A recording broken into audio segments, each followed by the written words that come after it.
Hey, this is Monroe Chambers from Turbo Kid, and you're listening to Without Your Head. Welcome to the station of decapitation without your head. I'm Nasty Neil. And I'm Mama Creepy. And we're joined by Krampus himself, Luke Hawker. How are you doing? Good. Hey, how you guys doing? Hello. Thank you. Wonderful. Very good. Very good. Yeah, I once played Krampus. It's not nearly as well known, but. Oh, did you? What was that for? For our website. Awesome. 6 years ago for our Secret Satan gift exchange. It was Secret Satan. That's awesome. Don't sell yourself short. You were a great little Krampus. Well, thank you. I appreciate that. What I bring it up though is like Krampus has really exploded over the last few years. Yeah, it's been. I didn't know about the mythology at all before the film, but when I started looking into it, I was like, how did I not know about this? This is so awesome. Yeah. So, like, how did the role come about for you? Well, I am an actor and a stuntman, and I've done a few creature jobs. I work at WETA Workshop as my day job. And so we were doing, Krampus came to WETA and we were talking about, what we're going to build for it, like demonic teddies and clowns that eat children and things like that. And then there was the talk of the role of Krampus. And Mike Doherty, the director, came and had a chat to me, and I had to talk to him about what it was like being, a stuntman and a creature suit performer. And then he said, well, I'd love for you to audition. So I auditioned with a bunch of other creature performer friends in Wellington here in New Zealand, and crawled out under a table pretending it was a chimney, and then I went up to a young production assistant and had to stroke her face pretending I was Krampus while wearing sports gear, trying to take on the role. And then after a while I didn't hear much for it, and I just kept on building on the suits at WETA and the different creatures and stuff. And then finally it came through, and Mike emailed me directly to say, I want to let you know that you're going to be Krampus. And I was like, holy shit. That's awesome. It's definitely one of the best Krampus costumes that I've seen. I love that Krampus costume. It's a great build. Oh, thank you. It was a very, very cool design. I think the idea of Krampus being this kind of hulking creature that has I guess killed a Santa or killed a couple of Santas and then kind of stitched those clothing around him to kind of hide his demonic form was such a cool concept. And then I think the way it was was definitely designed and then brought to life by the everyone here at WETA. I had a little bit to do with the building of the suit, but it was mostly Flo Foxworthy and Alistair McDougall's team who basically built that suit. And it was a very cool costume. I do agree. But it was not the easiest thing to wear, but that's all right. Yeah, I was going to say, did you find any difficulties? Because I know, having to work through a bodysuit, work through a costume, things like that can be hard, but especially pulling off motion, things like that. Did you find any difficulty doing that with that costume?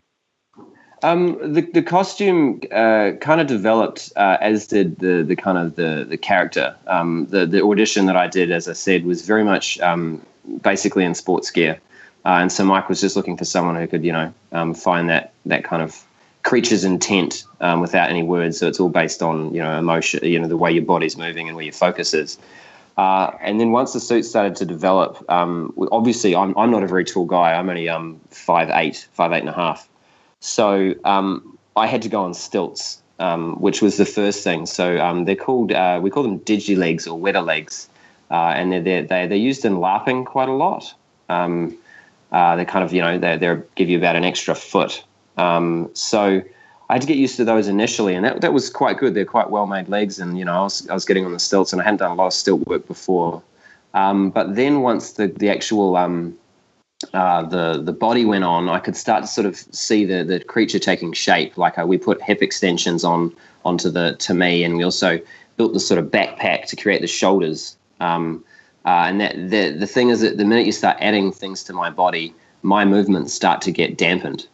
So you put these big shoulders on and you put these big hips on, and now I'm having to move slightly differently to the way I usually would in order to puppeteer those things. So that was one of the challenges. But the real challenge came with the cloak. So that cloak sort of started as a couple of layers, and then Mike went, no, more. Mike went, no, more fur, longer. And I think by the end of it, the whole suit weighed 40 kilos, which I think is about 90 plus pounds. Wow. And I'm only I'm 65 kgs, so that's about I think 140 pounds or something like that.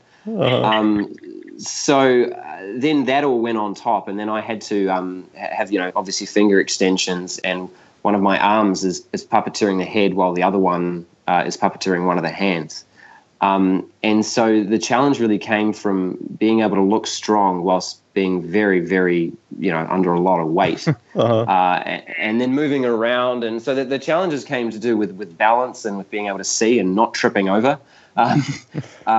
And then once you get rid of all of that, and also the fact I'm seeing through a camera, basically looking through see the whole world through an iPhone in there, the challenge really starts to become about how you portray the emotion and do those scenes that way.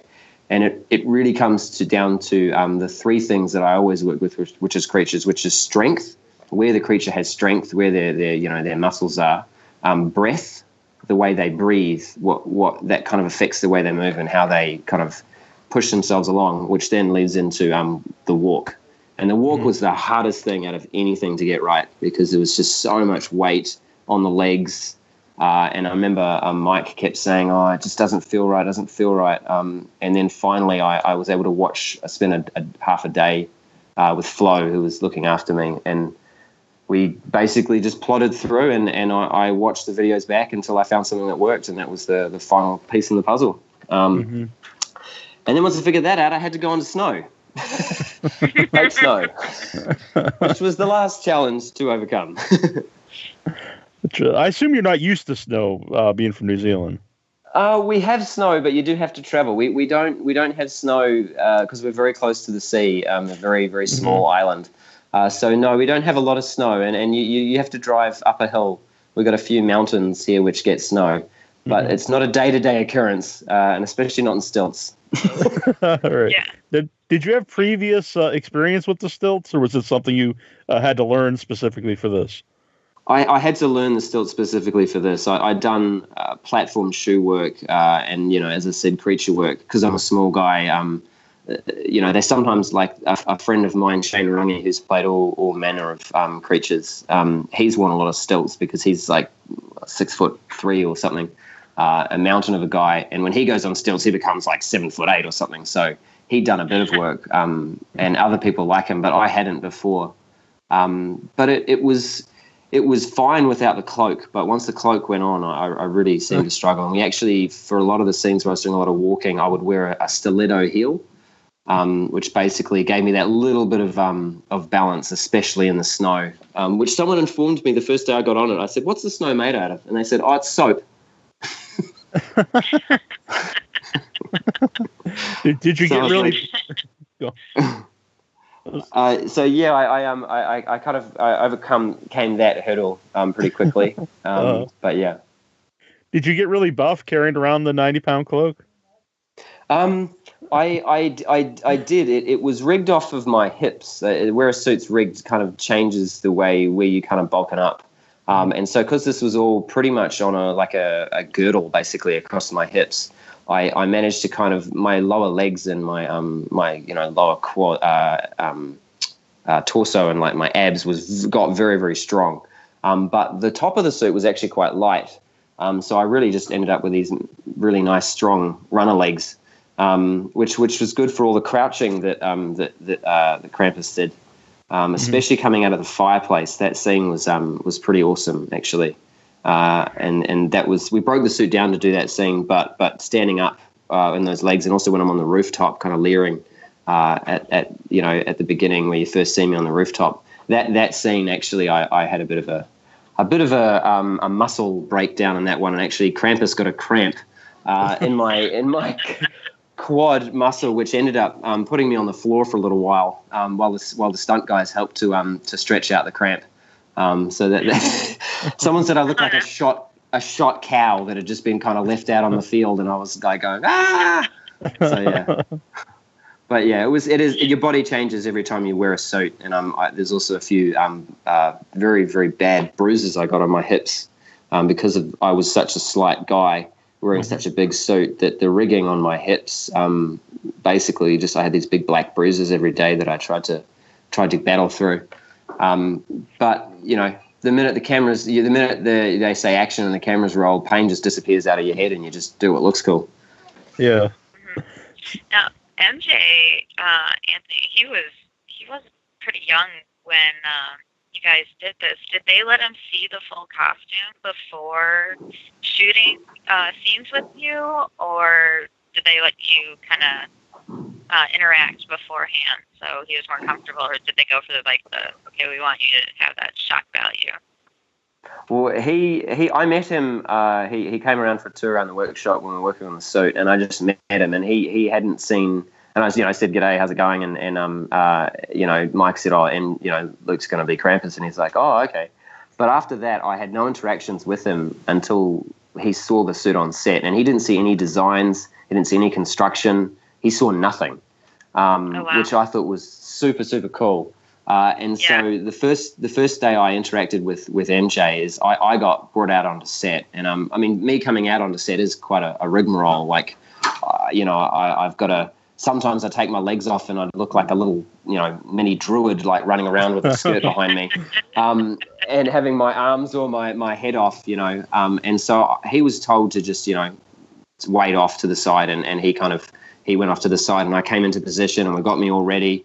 And then I think we didn't roll on it because Mike wasn't sure what was going to happen. But I crouched down and got into a very, fetal position, which is pretty much, I'm about 2.5, 3 feet. There's this sort of mound of, matted Santa stuff. And then MJ looked at me, and then I could hear over the radio, because I had a radio inside, okay, stand up now. And I slowly unfurled and stood up and then just leered down at him. And I could see through my camera, he was just staring at me completely blank, had no expression on his face. And then Mike just said to him, "What do you think?" And he just goes, "I don't like him." Just so honest. So honest. And you could see it in his face. He was shit scared. It was super, super awesome. And especially because when I go from 2.5 feet, I raise up all the way to 7 feet tall. So it's a long kind of stand up. And yeah, he was genuinely petrified. He wasn't putting it on. It was quite a cool little scene. Yeah, because the face down between you two. I mean, he really is having to be fierce, and it's very intimidating. I was just like, wow, I wonder how, as a child actor, he was able to do that. I think it's great. I mean, not torturing children, but when they have, when they have, okay, yes, we all love torturing children here and there, but when they have a child working with, a monster or a creature or something, and they don't really let them see what they're going to work with, and they go for that first reaction. I think it's great because it's, you're getting the true honesty, the true honest moment out of that interaction. So I was so curious about how he did with that. He just came off with no fear in the movie. I thought it was great. And you seem to have, the way you interacted too, I mean, I could tell that the build was heavy. But there were some times that you had to make some pretty quick moves, like with your head, the way you would move. Well, maybe not as quick, but, fairly fast. Just turns with your head and things like that. And knowing how heavy it was now, that had to be rough. Yeah. Yeah, it's interesting what you're saying about MJ. The thing with MJ is he was initially scared. I think it was really good as you said that, he has that initial reaction that he can draw on. And that's really, really awesome to have that as, a first fearful moment and things like that. But then, as the shoot goes on, you do have to get down to the nuts and bolts. You're having to do scenes and discuss the way that in which you can move with each other.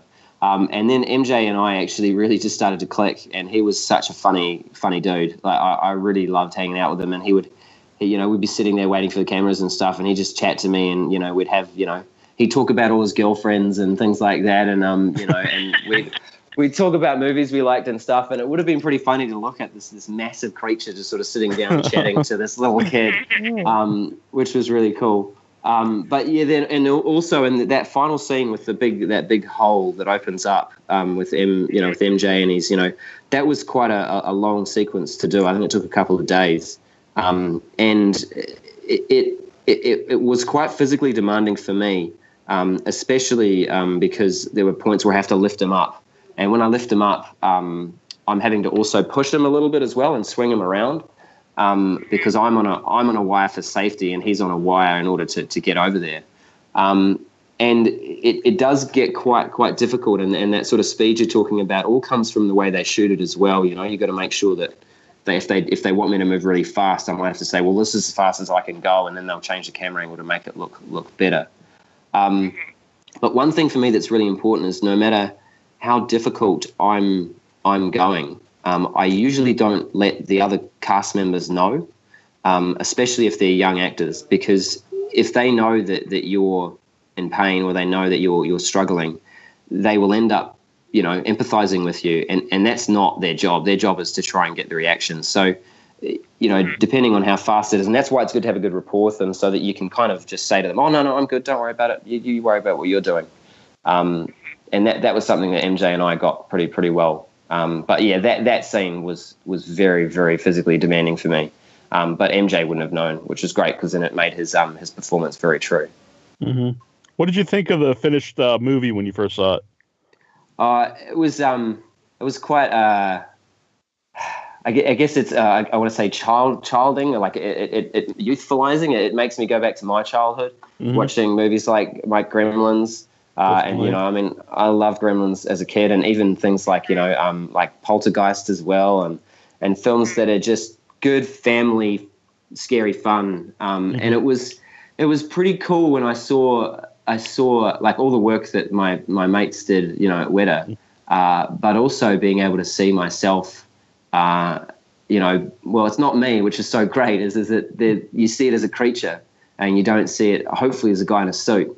Right. And you kind of remember this. You remember what happened, what it's like on the inside, and then you see it on screen. And like the scene where I come out of the fireplace, and go up against Granny, was such a difficult scene. That whole thing was so. I actually had a girl called Kate Venables, who's another creature performer.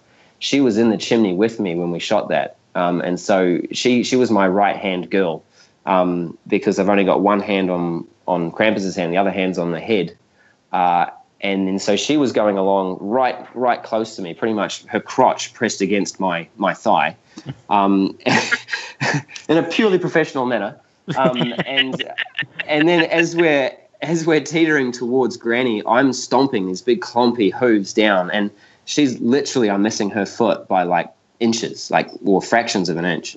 And there's so much fear going on, and there's so much, different things going on. And then when you see the whole thing put together, you just go like, oh man, that's cool. And I thought the story was just so much fun.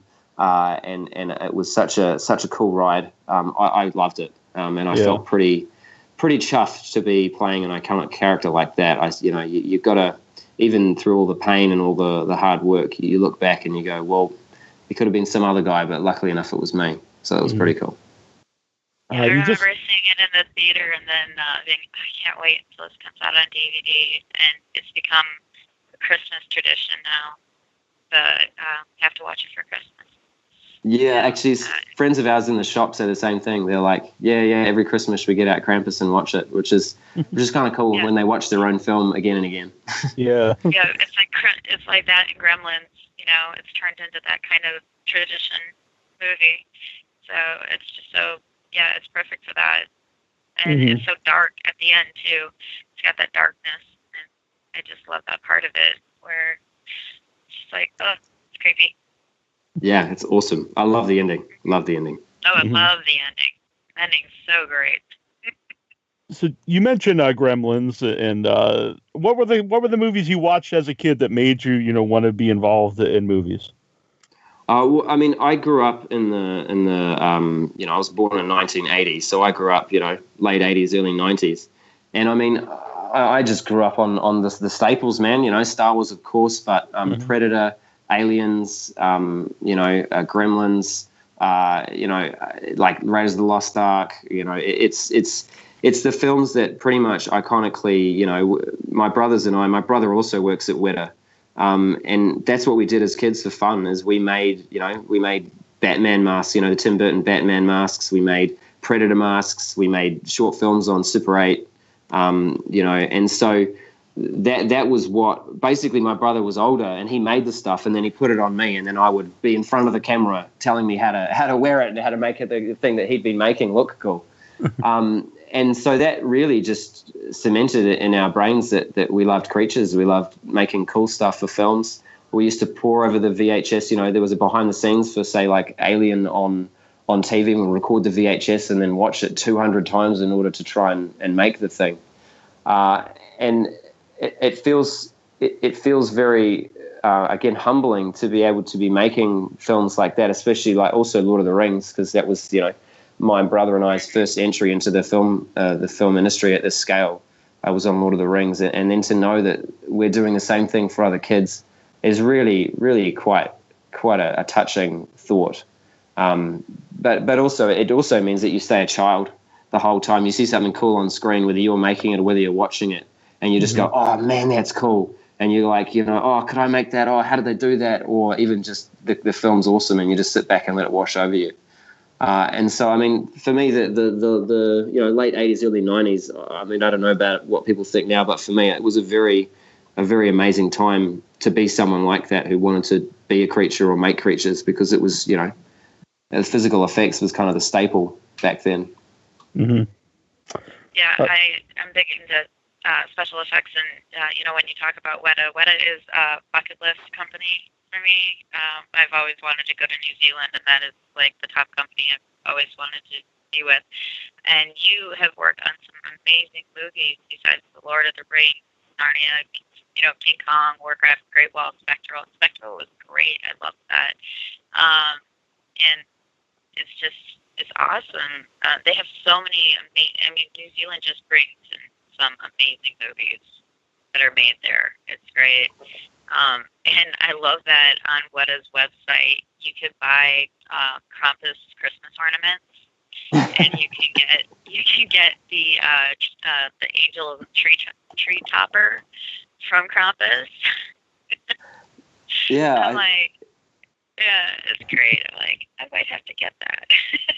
Well, I think the reason why WETA is where we are is again that thing, like Richard Taylor. He's still a kid. Like he runs around this place, and as you said, we've worked on some amazing films and done some amazing stuff. But there's still that childlike wonder and enjoyment when we work on something that is awe-inspiring or gets you excited. There was a suit that we built quite recently that Richard, stopped going to a big meeting for just to hang out and watch and play with the suit because he was just so chuffed with it. And I think being able to be, I guess there's been a nerd revolution, I'd say, in the last few years, in the last couple of decades, where basically being a nerd now is super cool. And it means that people like us and Richard and you guys, I'm sure, there's no shame in it, and you just basically, well, look, this is who we are, and we're proud to be this, and it means that I think that's what clients really see with WETA is that we really do care about the product that we're making for them, but because we are such nerds, we also understand that this is their baby, this thing we're creating for them. Such with Mike and with Krampus. He would come in every day and walk around and it would just be like, oh, can I see Krampus? Where's Krampus at to? And we just know that it's their baby and you've got to look after it and they've got to trust you. And I think that's the thing with WETA is that we really do say to them, look, we understand how important this is to you. It's not just a suit. It's not just a prop. It's the thing that you think is going to make or break your movie. And so again, it's a privilege to work on those films. Mm-hmm. Yeah. Speaking also of special effects and stuff, you were in one of my favorite New Zealand movies, which is Black Sheep. This movie cracks me up, and I love it. Most people I show it to are like, "Are you serious?" I'm like, "Yes, this is awesome.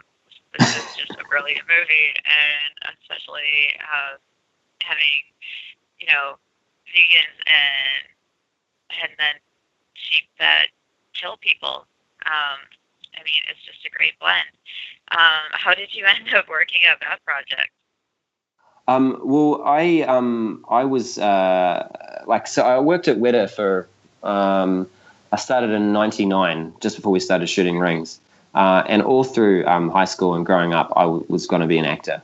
That was kind of my goal and my drive.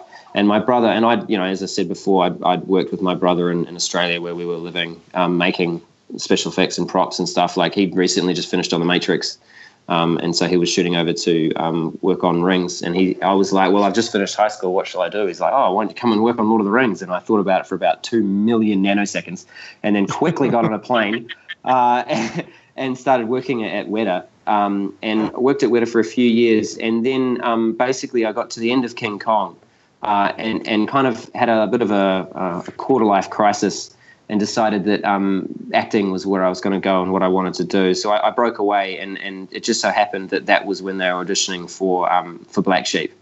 And I had auditioned for the lead role, but then Jonathan, the director, was like, well, look, the lead role's gone to someone else, but there's this scene, this really cool scene I would really love for you to be in and to play a character. And so, I basically got and I got cast, and then also it was really awesome for the team at WETA to be, they bid me a fond farewell, and I went away, and then within 6 months I was in the makeup chair, having my mates put on makeup for me, and it was just super cool, and working on a project like that. I also played a couple of the were sheep that transform over the night as well. Oh, which was they're very you sort of see me and it was quite freaky. That was one of the freakiest things I've done, actually, was lying there in the masks, and then these trained sheep, and you think of sheep as being this benign kind of bovine, I guess, moron, for lack of a better word, and they put these pellets, and they're like, the animal handlers came up to me and was like, hey,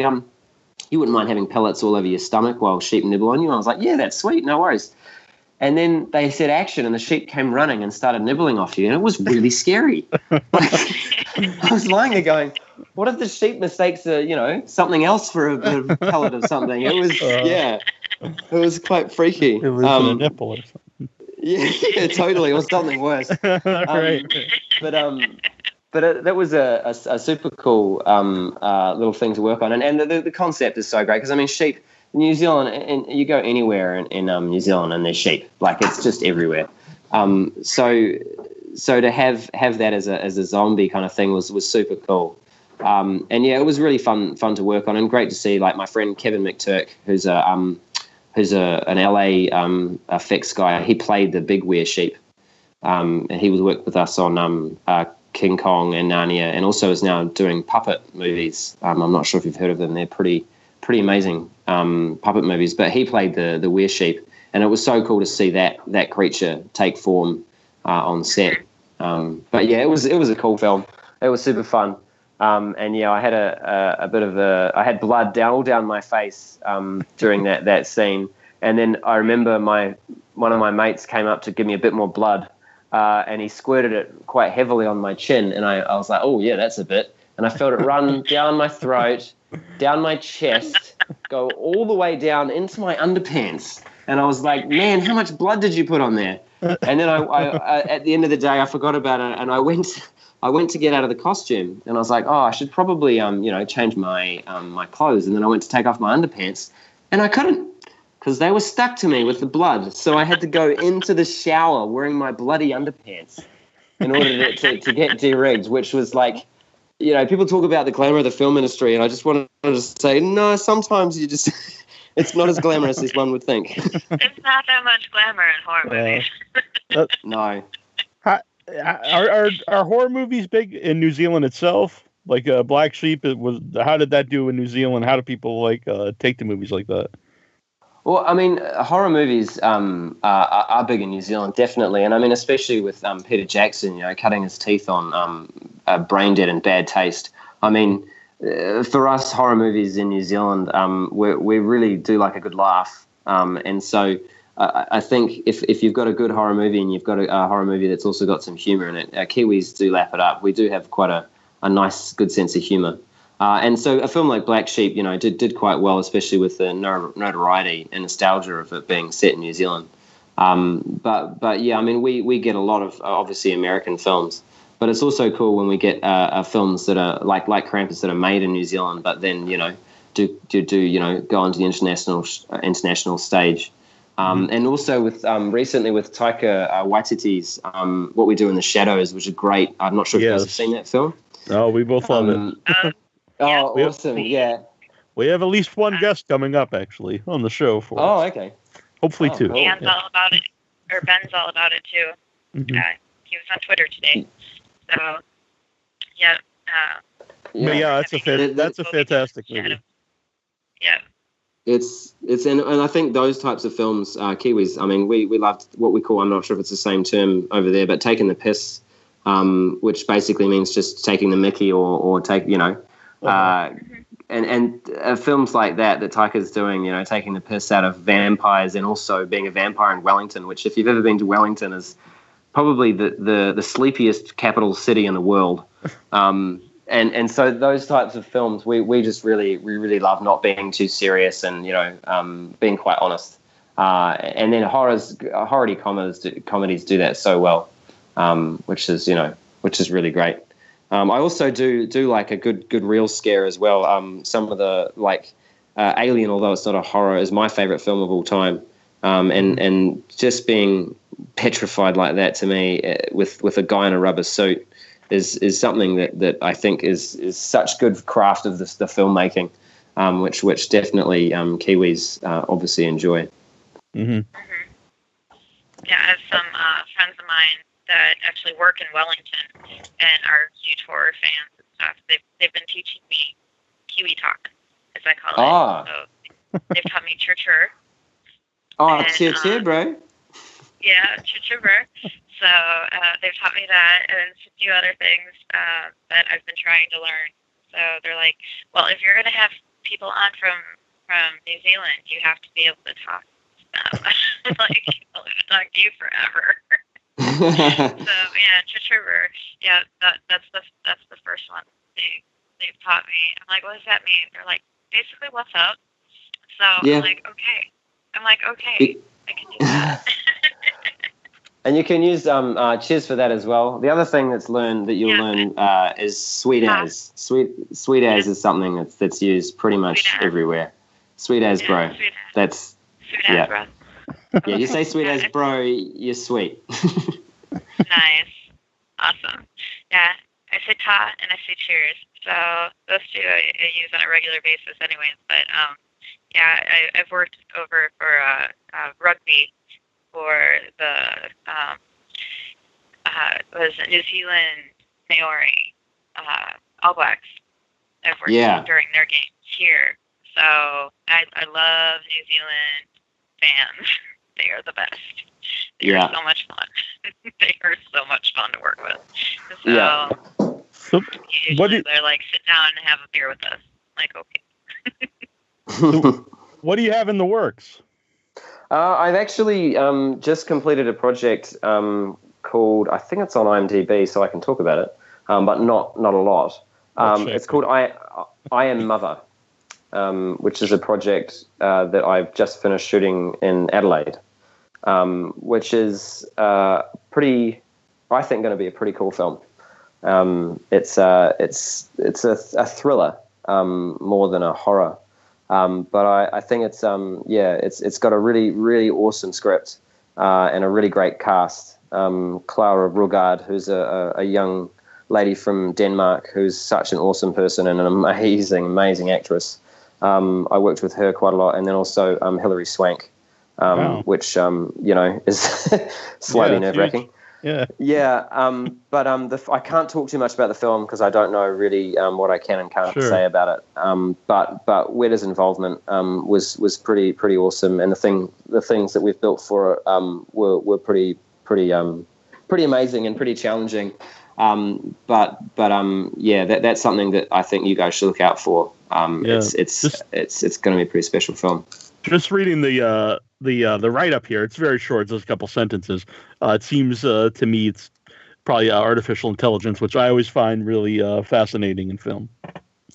Yeah, I think films like Her, I don't know if you've seen that with Joaquin Phoenix. Yep. That was a film that really sort of struck a chord with me, in the sense that AI is something that we're going to create, and then really we give birth to it, and then it becomes its own thing, and it's going to do its own course. But really, at a certain point, it's going to look back at us, and whether it's Terminator 2 styles, where it's going to turn around and say, we don't like humans anymore, whether it's just we've outgrown you. It's such a cool concept to play with, and also to play with AI, and what their emotional ranges are and things like that. It's a great genre, but also something I think is very poignant and exciting / scary as hell. AI scares the crap out of me. Did you see Ex Machina? That was fantastic. I love that movie. Yeah. I love that movie. Yeah. Oh man, and I was just like, oh my god, like I could feel myself getting claustrophobic and just like, there's no way out. I'm just gonna starve to death and wither away and die here. And there's nothing to do about it. And the Westworld series was great too, season 1. Yeah, I haven't actually managed to catch up on that, and I'm really wanting to, because it's I saw the first episode, and then kind of I couldn't make it to the next ones. But yeah, I'm really a sci-fi fan, and I think the thing with AI and that questioning of what makes someone a consciousness and what makes someone human are things that I think are really cool. But yes, I Am Mother definitely is dealing with things like this. And I mean, I'm kind of buzzing to talk about, but unfortunately, I'm not sure what I'm allowed to say or not. That's fine. That's fine. Yeah. We'll have you back on when it comes out, unless you're too big to talk to us at that point. Well, when you're too cool, we get it. You're too cool, and you're like, whatever. Nah. my Kiwi mates, there's just something in New Zealand that getting too big for your boots is something that we just don't allow. So my mates wouldn't. They just call me up and say, "Bro, what are you doing? You got a massive head. Puncture it, okay? Come back down to earth." But yeah, it's I think that's the one thing with working with and now the minute I say this, I'm going to name drop. Working with James Cameron on Avatar, I think that was something that he really, really loved about Kiwis, is that when we first started working with him, he was a little bit unsure of Kiwis because we seemed potentially a bit lazy. Because we weren't kind of running around saying, "I got this for you, I got it for you." We'd just be like, "Where's that thing I asked for?" It's like, "It's over there." He's like, "Oh, okay." And so there's a nonchalant level of calmness, I think, that Kiwis bring. And I never, ever want to lose that, because at the end of the day, films are made by people, not by one person. It's a team effort. Yeah. It's funny actually you brought up Avatar, because I immediately thought of a story years ago when I joked around about being too big to come back on the show. We had Joel David Moore on, who was in Hatchet, and then he was working on a movie he couldn't talk about, and it happened to be Avatar. And, it was just kind of odd that you brought it up then. Well, yeah, I think Avatar is, obviously you've heard about stuff in the media as well, that there's more stuff going on with that, which is pretty exciting. And then also, as I said before, I think the next project I've worked on, I think it's going to be pretty awesome. So definitely watch out for it. And anytime, guys, I'll come back on. Very cool. Yeah, well, I know. That'd be great. Yeah. Well, I know you. I think you're at lunch. I don't know if I'm supposed to say that, so we won't keep you too much longer. But it's been awesome to talk to you. Awesome to talk to you guys too. Yeah. And will we ever see Krampus? Will we ever see Krampus too? Oh, you got to talk to Mike about that, man. But All right. But I'm willing to chuck the stilts back on and get in the old snowy soap pit. Fair enough. That would be great. Is that I'd be fine with Black Sheep too. Yeah, that'd be Bring sweet. out That'd be the sweet. Sorry, the whole concept of being like completely surrounded by sheep. Yeah, that phobia. I get that. That's scary. So, but Yeah, Krampus would be cool too. Yep, definitely. I'll write Mike an email. Very cool. We all will. We'll just spam them with emails. Well, Sweet. Enjoy your lunch. Thank you so much Thanks, for taking guys. your time. Thanks. This has been great. No worries at all. Right. Yep. All right. Cheers. See ya. Bye. Hey, this is Tim Barham from Braindead. You're listening to withoutyourhead.com.